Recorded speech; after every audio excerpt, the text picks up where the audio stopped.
In a must-watch exchange, Bill Maher challenges CNN anchor Kaitlan over her network's apparent political bias. With sharp wit and pointed examples, Maher highlights what many viewers have long suspected. CNN no longer seems interested in neutrality. He contrasts the network's glowing coverage of Vice President Kamala Harris with its consistently critical tone toward former President Donald Trump. As the conversation heats up, Collins attempts to defend CNN's reputation, but her arguments lack the weight to shift the narrative. Ultimately, Maher moves on, leaving viewers with a stark picture of how media favoritism can shape public perception. It's a striking example of holding powerful media voices accountable. Report the news straight, and the crowd burst into laughter. Look, I'm on CNN now. I guess we're on it right now. I mean, they show this show the next night. I don't know how we get away with it with all the fucks, but they do. And all these dirty jokes. But I'm glad, and I'm a big rooter for CNN. But that tells you a lot, doesn't it? I mean, how do you guys think you are doing in that arena of, like, this is a terribly divided country. We're not only politicized, a lot of people just hate the other side. And CNN, in my view, should be the place where both sides can watch. How do you think you're doing with that? How is CNN is the place where both sides can watch. And I think, you know, my show is evidence of that. We have lawmakers on from both parties. We'll have Elizabeth Warren on one night. We'll have Ted Cruz on another night. I think lawmakers from both parties should take questions, and you should push both of them. The issue isn't just about inviting guests from both political parties. It's about how stories are told. When Maher presses Kaitlan, he's pointing to something deeper than guest lists, the framing of news itself. Networks may present both sides, but the tone, prioritization, and editorial decisions often lean in one direction. True journalistic balance goes beyond appearances. It's about fairness in delivery, not just representation. In today's media landscape, reporters are frequently given room to inject their perspectives, which can color the news in subtle but significant ways. A commitment to neutrality would mean sticking to the facts and giving equal space to differing views, letting the audience form their own opinions. Unfortunately, many viewers feel that CNN, like others, filters information through a particular lens, which leaves little room for open, unbiased discussion. 300 people from CNN on the ground covering that convention. There were several reporters from just our team alone on the floor, bringing it in real time to people. And I think CNN puts resources behind things and just brings a level of news that you don't get anywhere else. And I think CNN does a great job. Yeah, but I'm talking about the people on CNN. And what I know what the conservative side of America thinks, and I don't blame them. I watched Kamala's speech last night. It ended at 8:09, well, I guess 11:09 in the East. It wasn't until 11:23 till the one conservative guy, what's his name? Scott Jennings. This Lonely Scott, I call him. David Urban was there too. Wait a second. I watched from 8:09 to 8:23. They was just gushing about how great a speech it was. And I think she did fine. I didn't think it was as good as they were making it out to be. But if I'm a conservative in America and I'm watching CNN, just for the straight middle of the road, that's what I hear for 15 minutes, is it's great, and then Lonely Scott.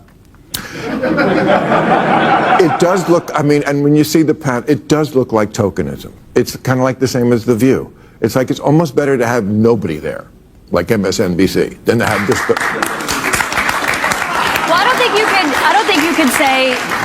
could say it's better to have nobody there and then also lament the fact that you don't think the conservative guy, Scott Jennings, who is great, and we have him on my show all the time, spoke up early enough. I think it was a Democratic convention. Take CNN's coverage of the Republican National Convention as a clear example. Analysts often jumped in right after major speeches to critique rather than provide balanced insight.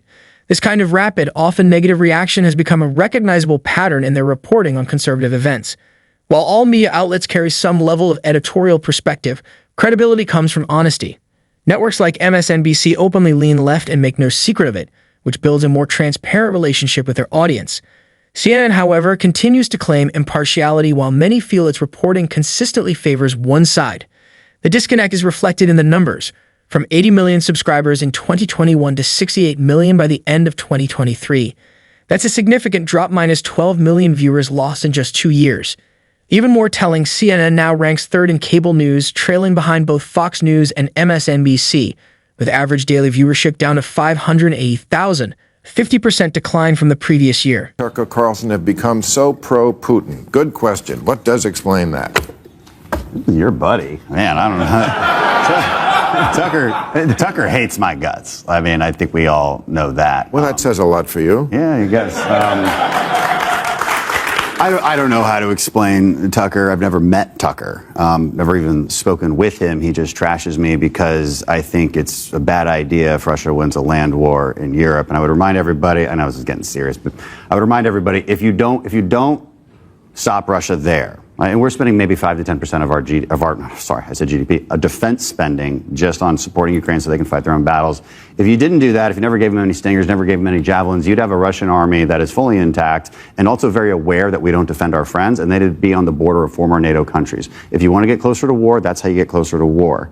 So what do I make of some random, his opinion who got fired from Fox News? I don't know. That opinion, which I agree with, is out of step with your own party. It's about half and half. I mean, really? You can see it in our votes, yeah. I mean, it's an ongoing discussion. And Trump, by the way, has never ran away from it. Trump has always said, first of all, he threatened Putin when he was in office. He said, well, we're going to With what, a kiss?